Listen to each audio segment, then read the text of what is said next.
Bom, estamos gravando já. Bom, como sempre, eu peço a todos os participantes para desligarem a câmera e o microfone, né? O palestrante fica com a câmera e dividindo a tela dele para a gente ver. As perguntas, né, e discussões, elas ficam no final. Então, todo mundo que quiser fazer algum comentário, pergunta, pode escrevendo no chat, eles vão ser lidos no final da apresentação. Os estudantes podem solicitar certificado de participação também através do chat, agora que já está gravando. Então, vocês colocam a mensagem: solicito certificado, o nome, o número de matrícula da UF e o e-mail para enviar o certificado. Quem não for da UF, quiser o certificado, pode solicitar também. Aí basta não colocar o número de matrícula. É um prazer apresentar José Augusto Fuggelin, nosso colega da UF. É professor associado do Instituto de Ciências Exatas da UF e coordenador do Laboratório de Ótica no ISEX. Ele fez a formação dele na UF de Niterói, né? Graduação e doutorado, orientado pelo Zé Laquette. Fez um período de sanduíche na França também, e depois fez um pós-doc na UF antes de virar professor na UF em Volta. Então, no laboratório dele, ele faz experimentos de ótica linear, circuitos óticos para implementação de protocolos de computação quântica. E recentemente eu vi um trabalho dele, né, participei da banca de defesa de uma aluna dele, um trabalho muito interessante que me motivou a convidá-lo para dar esse colóquio, que era um trabalho onde ele usava speckles de luz para fazer caracterização de desmineralização do esmalte do dente. Né? Então, ele preparou um colóquio sobre metrologia ótica, né? Como a gente pode usar padrões de luz para obter informação a respeito de uma amostra. Né? Então, muito obrigado por estar aqui com a gente, Zé, e eu passo a palavra para você. Muito obrigado, Daniel. Muito obrigado a todos vocês por participarem aqui. É uma honra muito grande para mim poder falar nessa série de colóquios, né? Eu entrei no Instituto de Física em 1998 como aluno de graduação e posso dizer que nunca mais saí, né? Mesmo depois de terminar o doutorado, um período como pós-doc júnior no laboratório de ótica aí, e após ingressar aqui em Volta Redonda, continuei a colaboração e há um tempo aí, desde 2011, 2012, credenciado no programa de pós-graduação. Essa parceria com o Instituto de Ciências Exatas aqui, né? Então, uma alegria muito grande. Eu vou começar mostrando aqui um pouco, então, para quem não sabe por que o nome de Volta Redonda é por causa da curva do Rio Paraíba do Sul, né? Aqui é o centro, né? Uma ilha, uma cidade cercada pela CSN, pela Companhia Siderúrgica Nacional. O projeto de industrialização do país começa em Volta Redonda, e aqui tem a Escola de Engenharia Industrial Metalúrgica da UF, né? Criada antes mesmo da UF, né? Um projeto muito bacana do Darcy Ribeiro, de Universidade do Trabalho, onde eu comecei onde eu ingressei como professor na UF em 2006, no fim de 2006, né? Então, esse terreno vazio que vocês estão vendo aqui, ó, perto daqui, hoje tem o campus aterrado, esses 3 prédios aqui. Aqui é o Instituto de Ciências Exatas, aqui é o Instituto, à esquerda, o Instituto de Ciências Humanas, e no meio um prédio multiusuário, aí tem biblioteca, laboratório de informática, né? E aqui o laboratório de ótica, onde a gente trabalha, né, faz as pesquisas e interage com alunos e colaboradores também.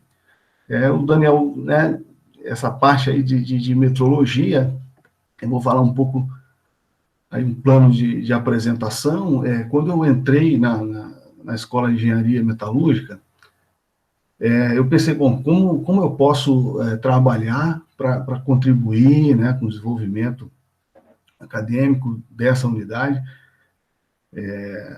ainda não havia Reúne, não havia, mas havia um processo de expansão grande, né? E nesse processo que eu acabei entrando, né? E aí pensei numa linha, né, de como fazer, né, para contribuir. Apresentei isso no concurso. Eu lembro que o Beto Fázio, que era da banca, perguntou: olha, mas você faz ótica quântica, como é que você está querendo agradar alguém da banca, da escola e tal? Não, é uma maneira de continuar fazendo experimento, né? Então, de contribuir também com a Constituição. Então, nasceu esse projeto aí, né? Essa linha de pesquisa que foi inaugurada aqui em Volta Redonda, que trouxe bastante resultados aí, vou mostrar alguns deles aqui hoje. Então, vou falar brevemente dos padrões de especo, como se pode usar os padrões de especo para metrologia. Em específico, vou falar da medida de rugosidade, que é o que a gente basicamente trabalha aqui, e o início da nossa aventura nessa nova linha, e hoje é concomitante com a linha de ótica quântica e informação quântica que a gente também faz no laboratório, né? O pessoal costuma brincar. Nós temos duas mesas, essa aqui é a mesa quântica, e tem uma mesa lá atrás que é a mesa clássica. Então, os experimentos rolam, aqui dá para ver melhor, no fundo, os experimentos rolam concomitantes aí. Bom, tudo começou com laser, né? A operação do laser em 1960, está aí a foto do Theodor Maiman, né? O laser de Rubi, e logo nas primeiras operações, né, esse fenômeno se manifestou. Né? Até hoje, se você pegar um pointer aí, você vai ver o seguinte, você vai ver que você tem os potes central e uma espécie de, vamos chamar de sombra de luz, né? Esse aspecto granulado aqui da luz é que a gente chama de padrão de Speckle. E ele pode estar também presente até no feixe principal, tem esse aspecto granulado aqui. Então, dependendo da aplicação, isso é muito ruim. Então, olha, em 63, esse senhor aqui, o Joseph, um senhor hoje, né, o Joseph Goodman, é um dos pioneiros no estudo de Speckle no mundo todo, né? Esse documento aí é um relatório técnico que não foi, não sofreu a censura, né, do Departamento de Defesa americano, né? Então, em 63, nota que o laser opera em 60, em 63 você já tem esse estudo técnico sobre os espéculos, né? Tem esse artigo fantástico dele, de 76, que explica muito bem para quem quiser ter uma ideia mais didática do que é, né, o padrão e suas principais propriedades. Eu recomendo esse artigo aí, que está muito bem escrito e explica muito bem as coisas. Bom, então, se é um problema, existe como problema, existem várias técnicas para suprimir esse efeito. Nós queremos tirar esse efeito, por exemplo, nas imagens de satélite, é um problema sério, então você tem várias técnicas para fazer a supressão disso. Imagens para imagens médicas, né, de ultrassom também sofrem com problema de speckle. Não é efeito de luz, mas é um efeito de onda de maneira geral, né? Então, você tem muito trabalho que visa suprimir isso, né? Então, você tem aqui uma empresa, por exemplo, para projeção, é muito ruim você ter esse tipo aqui, ó, de projeção granular, e eles prometem uma supressão que minimiza esse efeito, né? Aqui, você tem aqui o diodo superluminescente, por exemplo, consegue produzir um feixe laser que tem menos aspectos granulares, né? Então, tudo isso aí é uma vasta gama de pesquisa para supressão de padrões de espéculos em laser ou em ondas que são usadas para imagem de maneira geral, tá? Bom, serve para alguma coisa? Né? Então, se você der uma googada rápida aí, botar Speckle Metrology no Google, você vai achar uma vasta literatura já consolidada em livros, handbook.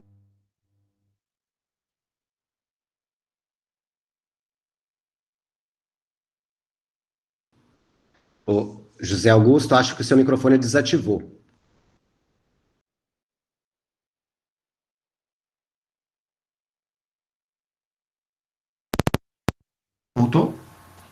Alô? Agora voltou. Ok. Você me para que quando eu apresento, eu não vejo nada ainda, Daniel. Tá Tudo bom. bem agora? Então, Sim, não sei onde... tá ótimo.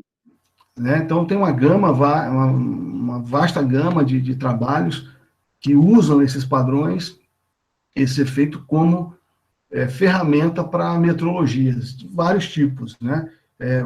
Uma técnica famosa, por exemplo, para estudar deformações, vibrações, é a técnica de interferometria eletrônica de padrões de especo. Basicamente, é uma reconstrução holográfica, você tem um feixe incidente no objeto, um feixe referência que vai interferir aqui produzindo franjas, né? Então, você vê direitinho aqui o padrão granular, e qualquer mudança nesse objeto aí, vibrações, essas franjas acompanham. É uma técnica muito poderosa, inclusive para satélite também, fazendo com micro-ondas, é muito aplicada esse tipo de coisa.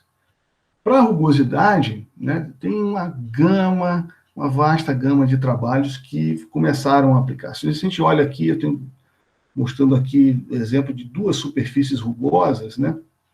Essa aqui é uma superfície que tem uma rugosidade bem aleatória, né? E essa aqui tem umas ranhuras que mostram um certo padrão, tá certo? Então, são diferentes tipos de rugosidade, mas se você olhar direitinho, cada uma delas tem esses pontos que são espalhadores de luz. Se a gente pensa no espalhamento da luz, são espalhadores que vão gerar o espalhamento para em diversas direções, formando os padrões de especo. Tá? Então, você tem trabalhos que usam o contraste do padrão de especo para medida de relacionar com a rugosidade, né? Propriedades de binárias de imagens, autocorrelação, a gente pode ficar um dia inteiro aqui falando sobre isso. Mas, grosso modo, você tem uma superfície que você caracteriza, né? E tem o padrão de especo associado, produzido por ela, né? Então, você pode pensar aqui na seguinte coisa, né? Você tem uma superfície rugosa, a incidência de um feixe laser, um dado ângulo de incidência, né, vai produzir aqui a conhecida reflexão especular, onde nós temos θi igual a θr, se fosse um espelho a gente só teria isso, mas, havendo espalhamento, você começa a ver luz em diversas direções, inclusive na direção normal, né? A gente estuda muito a observação no plano normal, a superfície, quer dizer, num plano paralelo à superfície, né? Então, a gente olha a luz espalhada na direção normal ou em qualquer outra direção aqui, né? Há muitos trabalhos que olham a direção especular também, tá? Então, a gente pode definir algumas coisas, né? Por exemplo, o plano de observação desses padrões, né? A luz incidente, por exemplo, então, a luz vai incidir na superfície, ela vai espalhar, e se a gente deixa essa luz propagar livremente até o plano de observação, sendo essa distância de observação aqui muito maior que o comprimento de onda, a gente tem o limite, a gente chama de limite de plano de difração, porque estaria no limite de Fraunhofer da difração, né? Então, o padrão de especo nesse plano tem essa característica aqui, né? Ele é bem... a distribuição dele é bem aleatória, né? No plano. Então, está fazendo observação do campo distante. Também a gente pode colocar um sistema de imagem para fazer a imagem, né, projetar a imagem da superfície num dado plano. Então, a gente está observando no plano imagem, né? Com isso, a gente está observando o campo próximo. Então, essas duas maneiras de produzir, de formar o padrão de especo, são muito utilizadas em diversas técnicas. Cada uma puxa mais para um lado, né? Então, um especo típico, né, dessa configuração é aqui mostrado à direita, né, que a gente está vendo direitinho aí o perfil circular, né, do feixe gaussiano que está iluminando a amostra, né, formando, né, a imagem no plano aí. Ainda assim, a gente vê esse aspecto granular, vê os padrões de especo. Tá? Muito bem, aí, começa a nossa história, né? Porque dentro da escola de engenharia, o que a gente vai fazer? Vamos tentar aplicar isso, né? Encontrar jeito de fazer experimentos com recursos disponíveis, né? E são poucos. Eu pelejei aqui para achar uma foto da primeira mesa ótica, né? O Instituto de Física tem a ver com isso, mas infelizmente está na universidade. Simplesmente, em uma das visitas ao laboratório lá colaborando, eu vi que tinha uma mesa,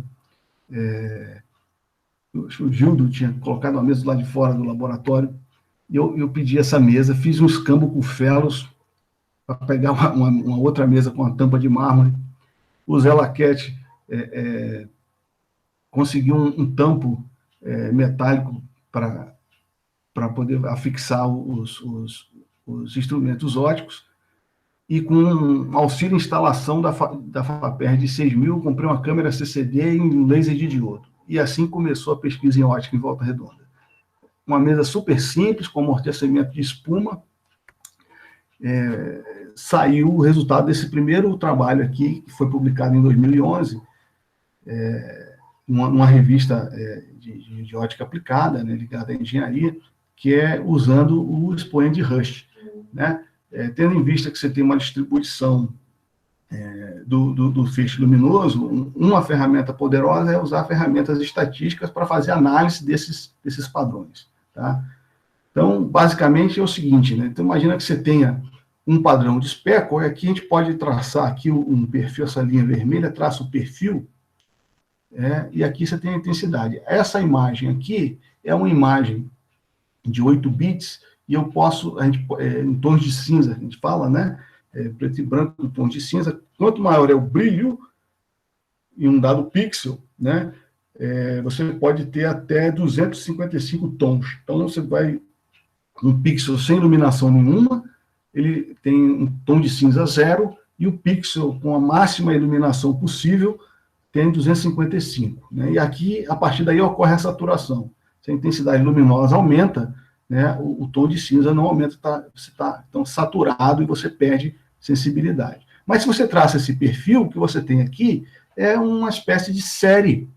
Você pode pensar na passagem aqui dos pixels como uma série temporal e o tom de cinza como uma grandeza, né? Então, você tem a famosa análise de Rust, né, análise, Grayscale Range Analysis, desenvolvidas lá, estudando as altas, né, do Rio Nilo. Né? Então, basicamente, a gente pode adaptar, o que a gente fez foi adaptar essa análise para um padrão de speckle, considerando aqui uma imagem como sendo uma série temporal. Né? Então, eu posso pegar aqui o tom de cinza, eu vou pegar aqui uma linha J qualquer, essa marcada em vermelha, tá? Numa linha J, nós temos M colunas, tá? Então, a gente calcula aqui a média do tom de cinza dessa linha, faz aqui a variação, né, pixel a pixel, tá certo? O tom de cinza de um pixel menos a média, vai guardando num vetor, tá? Depois você pega o range, né, que é o máximo desse vetor menos o mínimo, tem aqui o desvio padrão, e pela análise de Rust, o range dividido pelo desvio padrão é o número de elementos da série temporal, que no nosso caso vai ser o número de colunas, né, elevado a um expoente, que é o famoso expoente de Rust. Então, para cada linha, a gente pode calcular um expoente de Rust KJ, e o expoente de Rust associado à imagem nada mais é do que uma média, né? Nota que para cada linha você vai ter uma, então N linhas, você faz uma média e você tem o Rust dessa imagem. Né? Então, o que a gente percebeu aqui, usando então, aí fazer essas amostras com rugosidades diferentes, são lixas, né, com diferentes granulometrias. Lá na escola de engenharia tinha um rugosímetro a laser, a gente fez a medida direta da rugosidade das amostras. São 3 tipos, né? Rugosidade média, rugosidade quadrática e o RZ, que é basicamente a distância, o maior Z, né? A maior distância entre picos e vales que se tem na amostra. Então, a gente, com variação com RA, para as outras é parecida, uma ligeira dependência, tá? Mas o que foi mais determinante nesse trabalho foi que, quando aparecem defeitos na imagem, esses defeitos são prontamente detectados. A diferença desse patamar maior aqui do expoente de Rush da imagem para esse aqui é a direção das ranhuras, por exemplo, né? Aqui a gente lixou a amostra numa direção ortogonal aqui. Então, outros tipos, né? Então, o espalhamento nessa direção, na direção normal, ele é diferente dependendo das ranhuras. Se a ranhura é horizontal ou vertical, por exemplo, ele vai espalhar diferente e essa análise detecta isso, tá? Um outro trabalho que foi feito, esse trabalho aqui,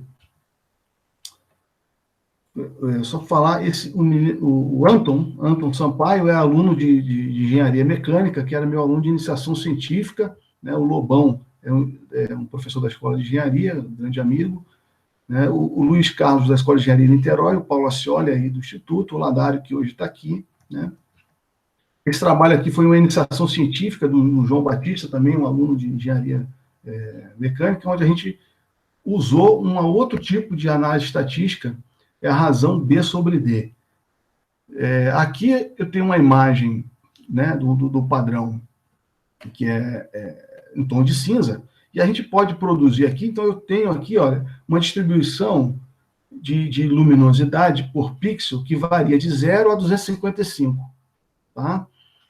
Então, a gente pode fazer o que a gente chama de binarização. A gente escolhe um limiar e fala, olha, tudo que está acima desse limiar vai valer 255. E tudo que está abaixo vai valer 0. Então, na imagem binarizada, nós só temos 0 e 255. Tá? Essa análise de limiar, existem algoritmos para isso. O mais utilizado é o famoso algoritmo de Otsu, né? Então, se uma imagem está muito clara, por exemplo, o limiar de binarização vai ser mais alto. Se a imagem é muito escura, por outro lado, esse limiar de binarização vai ser um pouco mais baixo, né? Então, uma vez que a gente tenha a imagem binarizada, a gente pode contar o número de pixels iluminados, né? Eu vou chamar esse número de B, bright, e o número de pixels não iluminados, que a gente chama de D, que é o dark, e calcula essa razão B sobre D, né? Então, aqui está o resultado. Nós utilizamos 4 amostras, né, uma prova de princípio, com 3 tipos de usinagem, né, o millet, o ground e aqui a usinagem, o lixamento com manual, né, com polimento manual com lixas, né. O esquema é o mesmo, tá? Então a gente pode ver aqui uma variação visível, né, desses padrões de espéculo. E quando a gente faz, então, a binarização para cada um desses casos, a gente observa essa variação aqui forte dessa razão, desse parâmetro, com a rugosidade. Nós temos 3 faixas diferentes de rugosidade, né? Nós temos aqui, vai de 0,2 a 1,6, de 1,6 a 12,5, é bem rugosa, né?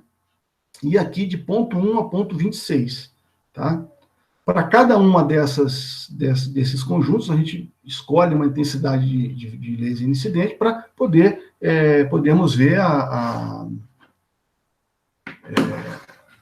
não ter saturação, né? A gente quer evitar a saturação, porque na saturação você não tem sensibilidade. Então, aqui, essas 3 curvas aqui, a curva sólida, ela usando, assim, e para binarização, uma coisa importante, eu preciso usar um único limiar. Então, o que a gente faz? Calcula o limiar de Otsu, por exemplo, para essa série aqui, para cada uma delas, tá? Vamos ter diferentes limiares de Otsu. Fazemos uma média desses limiares e usamos esse limiar médio para binarizar todas as outras, né? Isso é importante, né? O quão claro, a régua aí tem que ser única para todo mundo, né? Essas curvas aqui, a curva pontilhada e tracejada, são variações no limiar que a gente fez. Aqui a gente aumentou o limiar 10% e aqui diminuiu o limiar 10% e aumentou o limiar 10%. Houve um deslocamento dessas curvas, mas o comportamento geral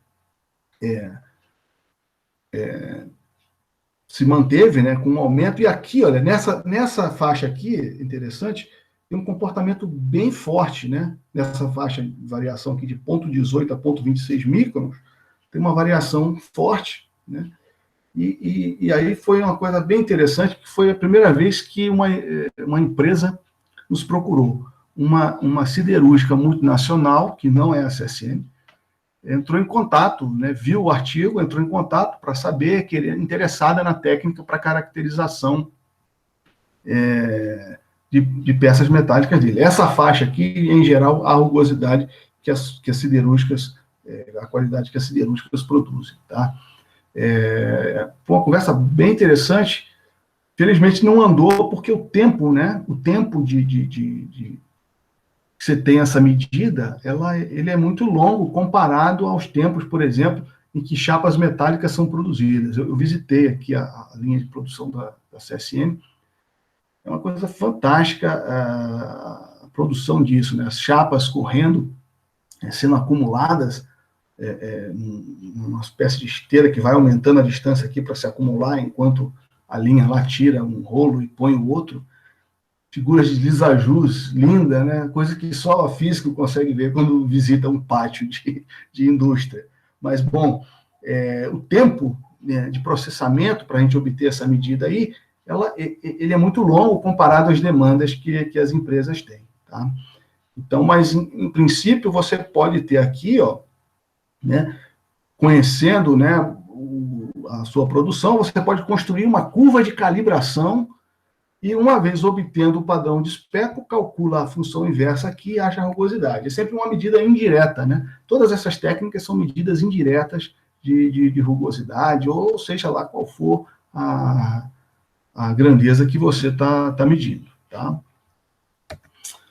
Bom, então tá. Então, motivado nessa visita, a gente fez um estudo, por exemplo, com superfícies em movimento, tá? O Hélio, infelizmente, ele já não está mais conosco, faleceu tem alguns anos. Ele foi meu primeiro aluno de mestrado, orientado num programa criado, um programa de modelagem computacional, criado aqui na Escola de Engenharia, né?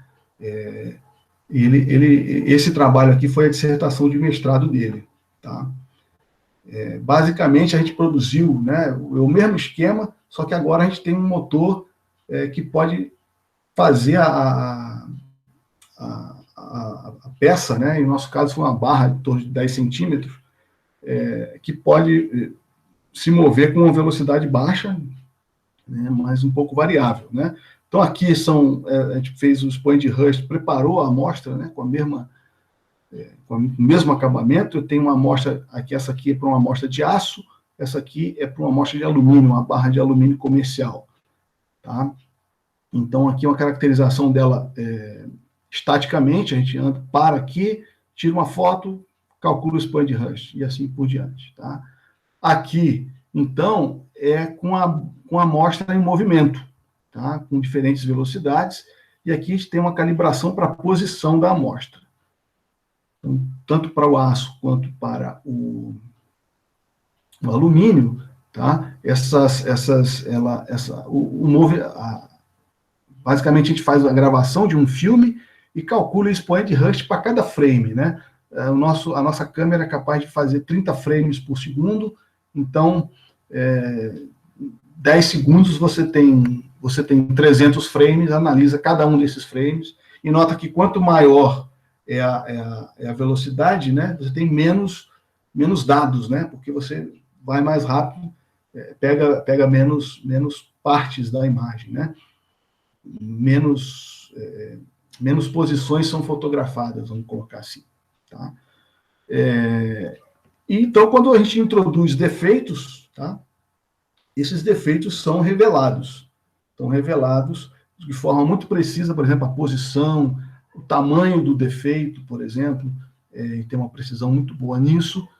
E ainda o grande problema é o tempo de análise, né? Porque é um pouco demorada o processamento dessas imagens todas. Então, para fazer em processamento em linha, né, ainda não é. Mas um caracterizador que você quer fazer uma análise eventual, só para conferir, fazer uma análise, né, um acompanhamento ali amostral, né, é possível produzir tecnologia com isso aí, sim. A gente também, então, começou a usar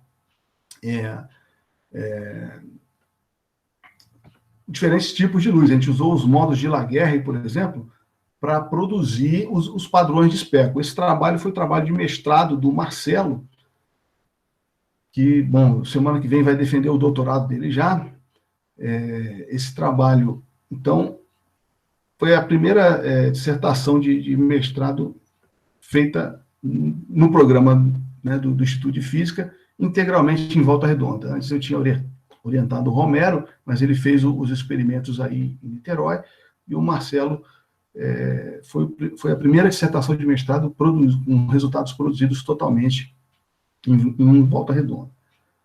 Então, a gente analisou diferentes planos também, plano de fração, plano de imagem, um plano focal, colocando a câmera no foco da lente e fazendo a transformada, na configuração de transformada exata de Fourier. Tá? Esse gráfico aqui, ó, então, sempre a gente vai ter o Rust em função da rugosidade. Tá? Esse gráfico aqui mostra, para esses 3 planos de análise, a iluminação com um feixe gaussiano. Tá? Então, houve um deslocamento, mas praticamente a inclinação da reta, que ajustou esses pontos, é basicamente a mesma. Então, não tem nenhum ganho de sensibilidade. Agora, quando a gente usa o modo de Laguerre, ó, que essa imagem dá para ver um pouquinho aqui o modo de Laguerre,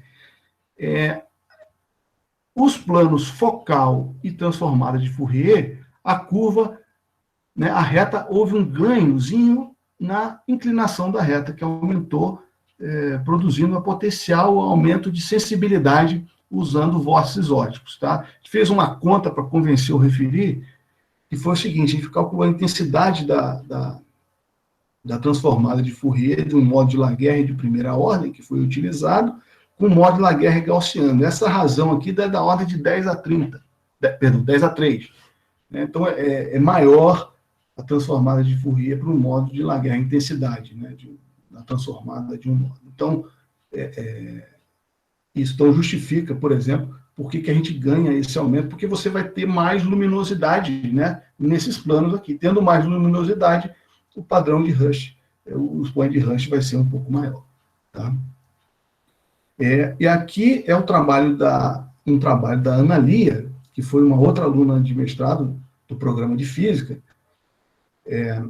E esse trabalho aqui, eu acho que ele tem muito potencial de aplicação, porque nós conseguimos ver usar o parâmetro de polarização cruzada. Né? Então, um exemplo aqui, basicamente, se a gente incide, né, uma superfície rugosa com uma polarização P, né, paralela ao plano de incidência, tá? Se for um espelho, você só tem reflexão especular. Mas se ela for rugosa, você tem a reflexão difusa em diferentes planos, e aí, olhando no plano de difração, por exemplo, você tem um padrão de especo. Se a gente conseguir olhar a intensidade, né, a polarização da luz em diferentes lugares desse plano, tá, ocorre o efeito de depolarização, né, a polarização roda. Então, se ela polarizada, se a luz incidente é polarizada, tem polarização P apenas, começa a surgir a polarização cruzada, a polarização S. E a gente pode calcular a taxa, né, a razão da polarização cruzada, Cross Polarization Ratio, né, como sendo a intensidade da polarização cruzada. Nesse caso aqui eu estou usando polarização HV da luz, para quê? Para que a gente faz um arranjo em que a polarização incidente H seja paralela ao plano de incidência e a polarização V seja a polarização cruzada. Tá? Então, o arranjo fica simples, porque aqui a gente vai olhar no plano imagem, eu tenho uma lente para formar a imagem aqui no plano dos detetores, um cubo polarizador que reflete a polarização vertical e transmite a polarização horizontal. Então, uma polarização, por exemplo, rodada num ângulo alfa qualquer, vai ter parte da luz refletida e parte da luz transmitida. Com essa intensidade da luz refletida, eu tenho, então, a intensidade da polarização cruzada, e somando as duas intensidades, nós temos o total da luz. Tá? Então, o que a gente percebeu que o CPR, que é essa razão aqui, né, isso daria em termos de percentual da luz que foi depolarizada. Né? Uma dependência com a rugosidade, aqui temos duas faixas de rugosidade, 1.4 a 2.6, e aqui uma faixa menor, 0.3 a 0.7, mostrando que esse CPR, então, consegue detectar, consegue ser sensível à rugosidade. Melhor ainda, só a intensidade do feixe refletido também apresenta essa variação, o que nos dá uma perspectiva de medida de rugosidade, medida indireta, somente medindo essa intensidade aqui. Ó. Lembro que isso foi bem elogiado pelos referis, e então é um trabalho em potencial para virar tecnologia aí. Tá? Esse é um trabalho mais recente, eu não vou falar, a gente pode estimar propriedades estatísticas do perfil com propriedades estatísticas do padrão de especo. Então aqui eu tenho uma imagem, né, de uma amostra rugosa, né? Esse trabalho também fez parte da dissertação de mestrado da Ana Lia. Aqui a gente tem um exemplo de um perfil levantado, né, Agora a gente tem aqui um microscópio confocal que consegue levantar a topografia dessas imagens. Então, ele tem uma imagem de topografia e, a partir dela, a gente calcula a rugosidade a partir desses perfis aqui. Né? A rugosidade seria essa distância, o RZ que eu falei outra hora, essa distância aqui, do menor vale ao maior. Né? Ao menor vale ao maior pico, por exemplo. Tá? Então, esse cara aqui, essa superfície, ela pode ser a chamada self-affined, né? E se ela for essa superfície self-affined, ela tem definida um único expoente de Hurst para ela, e se a gente quiser calcular o expoente de Hurst para ela, né? Imagina que a gente não tenha um microscópio confocal que levante essa topografia, levante os relevos, e com cada relevo permita a gente calcular o expoente de Hurst. Então, eu posso fazer uma imagem de padrão de speckle dela, e o que a gente mostrou nesse trabalho foi que a gente consegue relacionar o Hurst do padrão de speckle com o Hurst do perfil. Tá? Então, é uma maneira de estimar, né, propriedades estatísticas. Né? Bom, a gente pode agora testar outras coisas, né?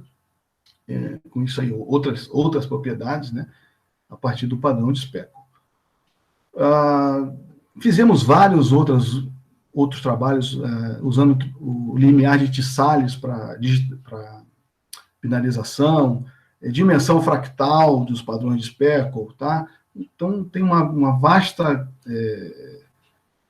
vasto número de trabalhos explorando essas propriedades estatísticas e relacionando com a rugosidade, né? Agora, para finalizar,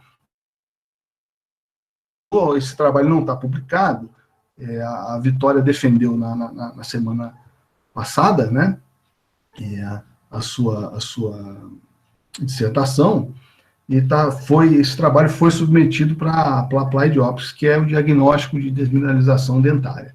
Tá?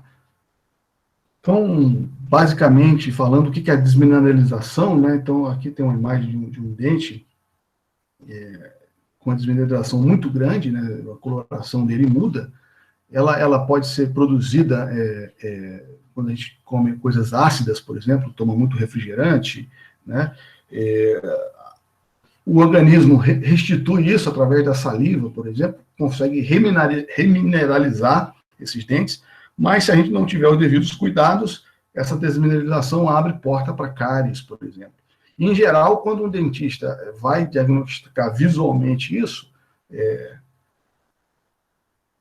já foi para o brejo, já tem um processo muito longo, muito desgaste, então fica difícil fazer qualquer coisa. Tá?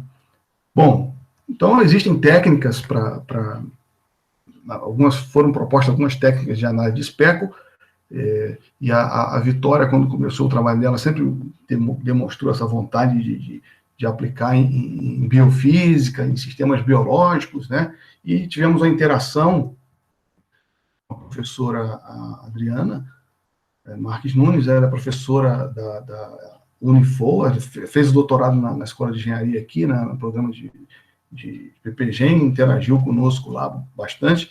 Então, propusemos a ela esse estudo, ela conseguiu para a gente algumas poucas amostras, e nós aplicamos um outro tipo de análise. A análise de Rush, ela não foi muito profícua para o tipo de speckle que os dentes produziram, e aí uma outra busca foi aplicar a chamada função ASA, né, a chamada função ASA para fazer análise de risco. Ela é muito utilizada para prever falhas, né, em equipamentos, ver a eficácia de vacinas, de tratamentos médicos, né? Então, basicamente, essa função ASA está definida aqui, né, uma probabilidade condicional, né, de você ter uma contagem de alguma coisa no intervalo T, dentro de um intervalo ΔT, dado que a falha não ocorreu para tempos maiores que esse, né? Então, tem uma interpretação para a área de saúde que nos ajudou muito, que foi, por exemplo, para testar o número de mortes de um determinado tratamento lá, a função ASA foi definida como o número de pacientes que morreram no intervalo de tempo, dividido pelo número de pacientes que sobreviveram. Então, a analogia que fizemos foi o seguinte, né, o tempo para a gente é o tom de cinza, né? Então, a gente vai ver o tom de cinza como o tempo. E aí, digamos que queiramos observar num tom de cinza T, tá certo? Quantos indivíduos, aí o número de indivíduos está relacionado ao número de pixels da nossa imagem, tá? E quantos pixels tem aquele tom de cinza ou estão dentro de uma faixa de tom de cinza? Quantos pixels tem? E quantos são maiores do que esse número? Quantos pixels tem essa contagem maior do que esse número? Então, fazendo isso, eu tenho uma função ASA de uma imagem digital. Tá? E a função cumulativa, definida como integral, vai ser basicamente, né, a soma, né, de todas as funções ASAs que nós temos, que possa ter. Então, para cada tom de cinza, né, de 0 a 255, você vai ter um Hzinho desse de T aqui. Tá? Então, olhando aqui de novo para aquela analogia, né, você tem aqui o tom de cinza, né, fica sendo o tempo. Tá? A gente teve, então, 2 amostras onde fizemos ataques ácidos para produzir um aumento de rugosidade. Então, aqui uma amostra 1, o dente sem ataque, e aqui, depois de atacado, a gente pode ver os prismas aqui. Então, houve um aumento de rugosidade aqui, como pode ser visto na medida.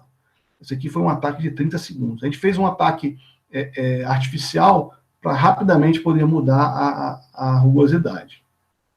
Na amostra 2, esse ataque foi mais profundo, né, mesmo sendo menor no tempo, mas é um outro dente de outra pessoa, com outras propriedades, então houve um aumento grande da rugosidade para esse caso aqui. Então aqui eu tenho as imagens antes e depois. O nosso esquema experimental, de novo, bem simples, né, um feixe laser. O dente era colocado numa amostra em que nós poderíamos escolher se a incidência era normal, e aí a gente analisou a luz espalhada numa direção θe aqui para 20, usamos o ângulo de 20 graus para esse caso, ou então a gente roda a amostra nessa posição aqui para ter uma incidência oblíqua, nesse caso uma incidência com 20 graus também em relação à normal, que passa a ser a direção de análise que a gente observa. Então aqui o nosso PBS de novo, a gente vai usar, vai ver efeitos de depolarização aqui também. Vocês já vão entender por que a gente faz isso. Aqui é uma foto do esquema, né? Então aqui tem um laser, vai passar por um filtro onde eu controlo a saturação da luz. Aqui passa por um PBS para filtrar a polarização dele. O espelho vai incidir, está aqui o meu suporte rotatório gambiarra, né? Onde eu posso escolher a incidência normal e oblíqua. Aqui essa direção fica fixa com o PBS e a câmera capta a luz, então, nesses dois lados aqui, na porta transmitida e na porta refletida. Tá? Aqui alguns resultados, a amostra 1. Então, quando essa função cumulativa, tá? A gente faz para cada tom de cinza e plota essa função, o valor dessa função cumulativa.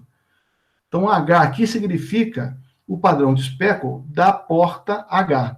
Ó, essa porta que é transmitida é a polarização incidente na amostra. V significa a porta V, a porta da polarização que sofreu mudança, né? Sofreu depolarização. Então, olha, visualmente, a gente quase não vê diferenças nesses padrões, mas a gente vê que a função asa cumulativa consegue captar uma diferença grande, né, entre o caso do ataque, né, e não ataque. Tá? Então, isso aqui para incidência normal e aqui para incidência... Perdão, ó, essa curva vermelha é do dente sem ataque, é do padrão de Speckle dele sem ataque. E a curva pontilhada azul é depois do ataque. Tá? A gente pode mostrar que aumenta um pouquinho a intensidade depois do ataque, com o aumento da rugosidade, e isso reflete, então, numa menor inclinação da função asa. E isso está intimamente ligado com a distribuição dos padrões de Speckle lá. A gente não tem esse resultado ainda, mas a gente sabe que, se, por exemplo, imagens que têm a mesma distribuição, imagina que tem uma distribuição poissoniana ali de intensidades, tá? E você aumenta a intensidade mantendo a distribuição, você só tem um deslocamento da função asa. Então, isso aqui não é a mesma distribuição. Há uma coisa que a gente está investigando ainda, né, resultados para frente aí. Aqui para a amostra 2, também a gente observou que na porta V é mais sensível, né, a mudança, a variação da rugosidade. Isso indica que a gente pode, de repente, usar isso para fazer futuras curvas de calibração. Aplicamos também a análise CPR, que eu já expliquei antes, para esses casos. Aqui, esses gráficos, olha, para a amostra 1, que é aquele dente que sofreu um ataque, aqui é para incidência normal, tá? À direita eu tenho a rugosidade e à esquerda eu tenho o CPR. Então, a gente nota o seguinte, que sem ataque para tempo zero, tá? E depois do ataque houve um aumento da rugosidade e o CPR acompanhou, também aumentou. Tanto para incidência normal quanto para incidência oblíqua. Para a amostra 2, o mesmo comportamento foi observado. Aumento de rugosidade com ataque, era esperado, e o CPR acompanha. Então, essa aqui, que é medir, eu não preciso fazer processamento de imagem nenhuma, meço intensidades e calculam a razão. Está indicando para a gente que pode ser um bom parâmetro para essa medida de desmineralização. Então, o que a gente fez? Pegou uma terceira amostra e fez um ataque contínuo, 0, 15, 30 e 40 segundos do ataque ácido, tá? E mediu a rugosidade de cada uma delas. Então, aqui, da primeira para o segundo, houve um aumento da rugosidade, como esperado.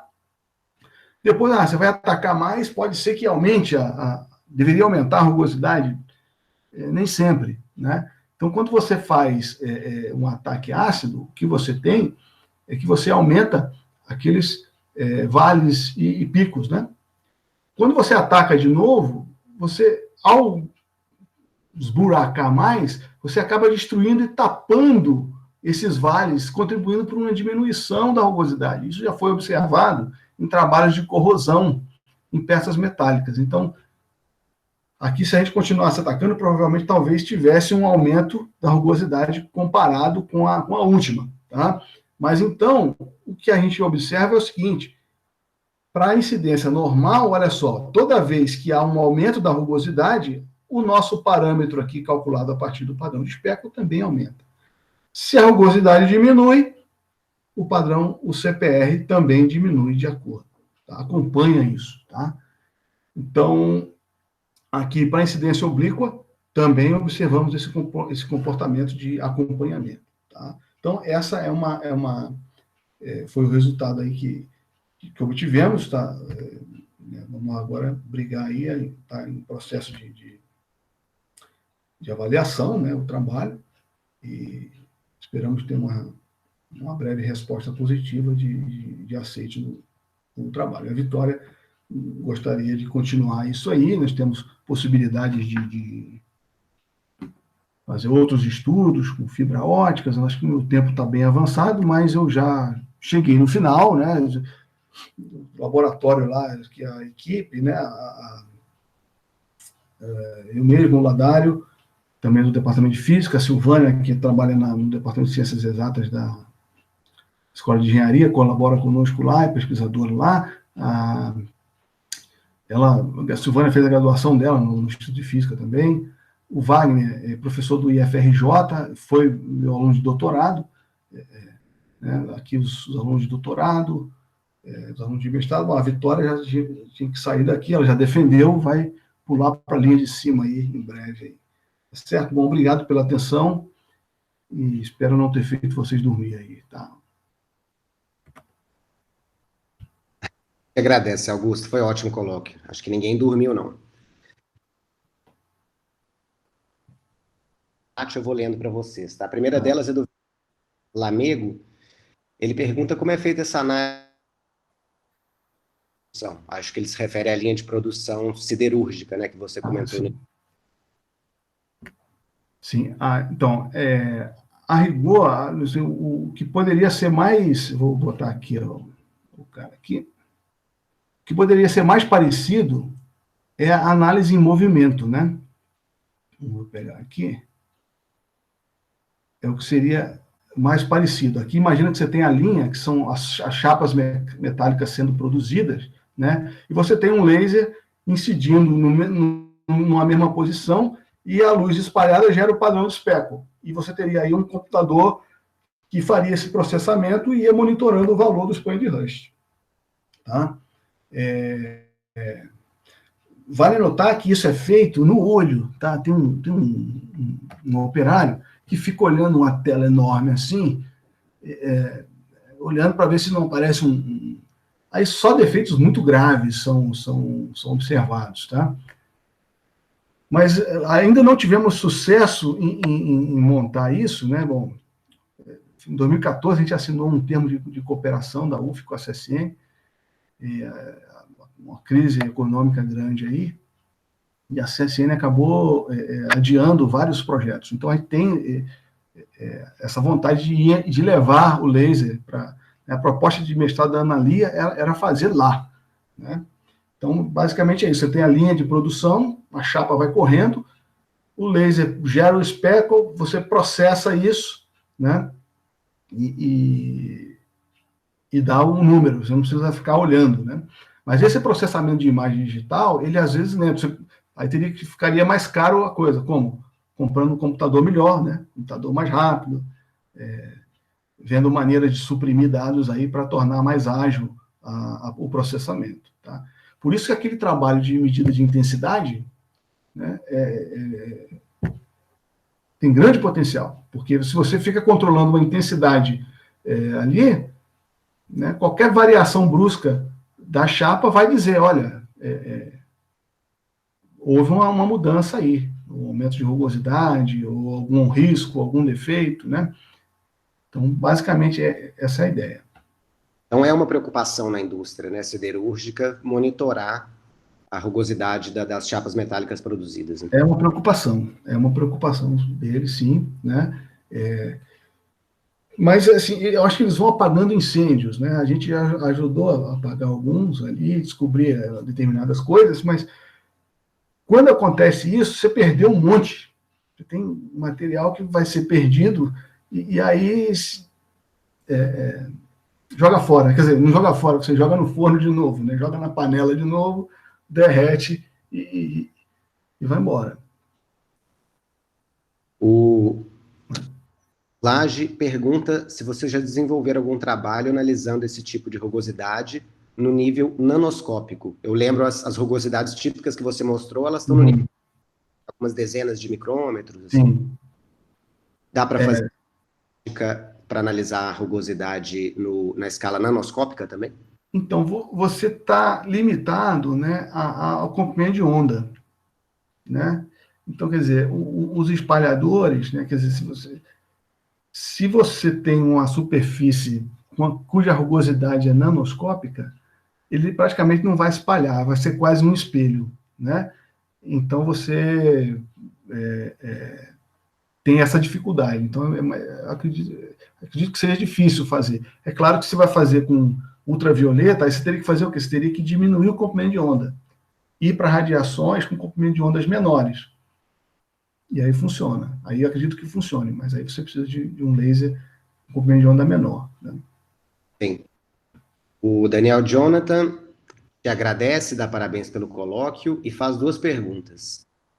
Pelo que entendi, também dá para medir a rugosidade diretamente a partir de uma imagem da superfície produzida por um microscópio confocal. Aí pergunta, qual seria a vantagem ou desvantagem dessa técnica em relação à técnica usando o padrão de especo que você descreveu? Tá. Obrigado, Daniel. Prazer tê-lo aí. A medida de rugosidade, você está certo, né? Mas como é que você faz isso, né? A medida do confocal, você tira várias fotos em vários planos. Então, eu tiro uma foto lá embaixo, vou tirando foto, depois empacoto tudo e formo um relevo. Essa é a técnica da microscopia confocal. Depois que você faz isso, você tem que pegar os perfis das amostras e aplicar aí a norma de cálculo de rugosidade. Então, esse processamento é longo, tirar a imagem é longo, o tempo de imagem pode ser relativamente longo, né? Ao passo que com um padrão de especo, né, você com uma simples imagem, claro, você precisa fazer o trabalho de casa antes. O quê? Fazer a curva de calibração. Como qualquer medida indireta, você tem uma curva de calibração, né? Então você vai ter que produzir aí dentro da... Cada cliente vai ter a sua curva típica. Qual é a faixa de rugosidade que você trabalha? Então você vai ajustar a intensidade para os padrões de especo responderem a isso. Uma vez que você tem essa curva, com um single shot, uma simples imagem e o cálculo ali, você tem a estimativa dessa rugosidade. Então você ganha em tempo, muita coisa, e em preço, porque esse microscópio confocal, por exemplo, euros na época.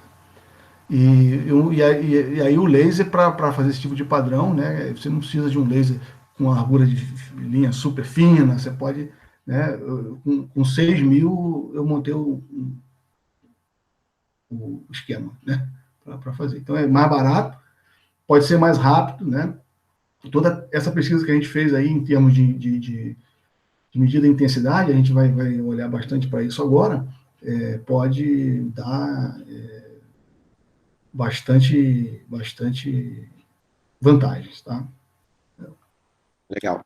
Obrigado. A segunda pergunta, Jonathan, é que conclusão você tira do padrão de speckle do logotipo do ISEX?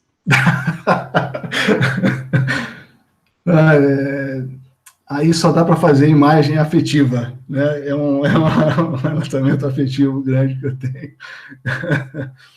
Opa, obrigado, Zé, muito obrigado aí por participar, muito obrigado. Então, a próxima pergunta, Rodrigo Pereira, ele diz que em alguns fenômenos complexos, o exponente de Hurst depende da escala de observação. Por exemplo, um coarse graining do sinal a diferentes escalas.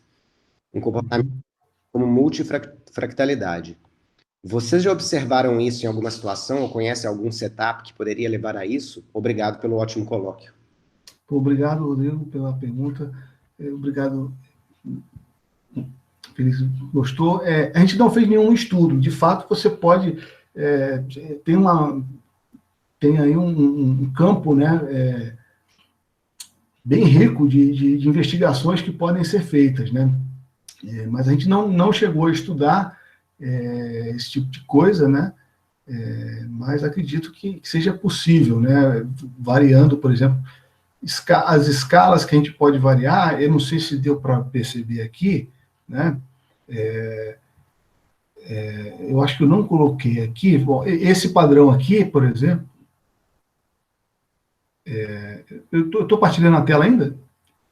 Sim, sim. Tô, né? Ah, tá. Esses padrões aqui, né, eles são o tamanho, né? Aliás, isso é uma outra coisa. O tamanho dos grãos também já teve curva de calibração com tamanho de grão, tem trabalho com isso, tá? Então, outros tipos, né? Aqui fica bem claro ver isso.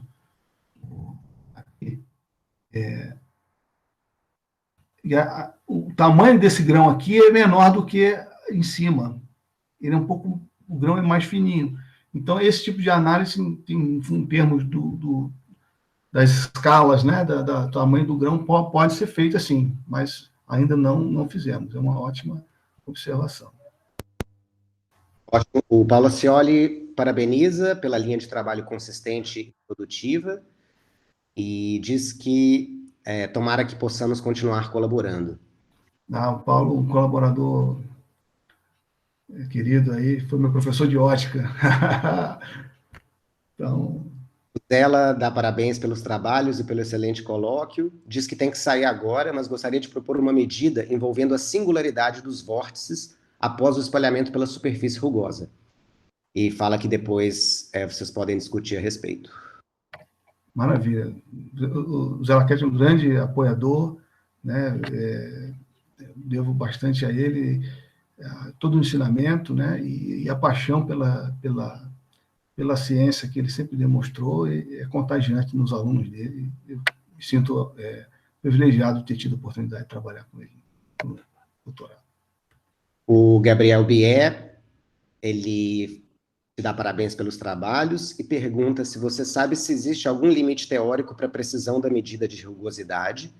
E aí ele propõe, usando os modos de Laguerre, aumentou a precisão em relação à medida padrão? Obrigado. Obrigado, Bier, pela pergunta. De fato, né? Quer dizer, o limite teórico, ele é sempre, não existe limite teórico, existe limite instrumental. Então, uma das primeiras coisas que foram feitas, né, ninguém usa mais isso, bom, talvez seja muito forte essa afirmação, que é o agulha, né? É uma agulhazinha que vai de diamante, que vai percorrendo a amostra e aí levanta o relevo. Hoje em dia você pode fazer com confocal, mas então, por exemplo, o limite aí que nós temos é óptico, né? O comprimento de onda, basicamente é o limite de Rayleigh aí. Mas, nota que no trabalho que a gente fez com o Laguerre, aqui,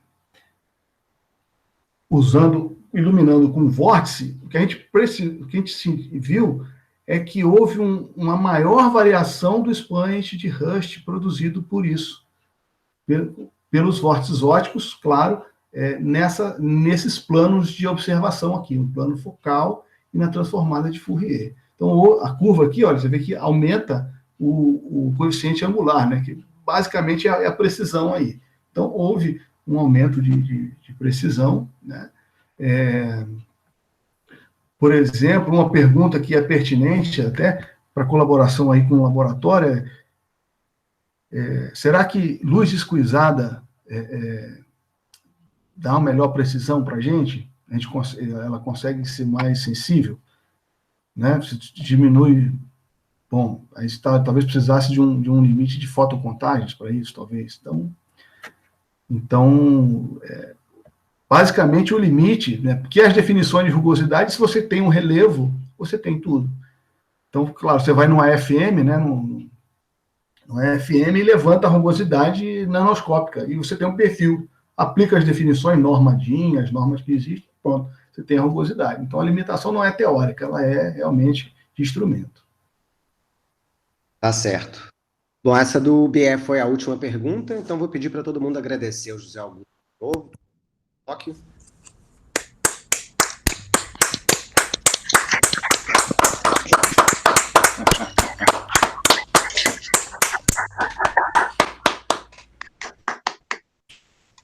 E vamos torcer para a gente poder se encontrar de novo em breve, né? Porque tá um pouquinho chato, né? logo, logo a gente...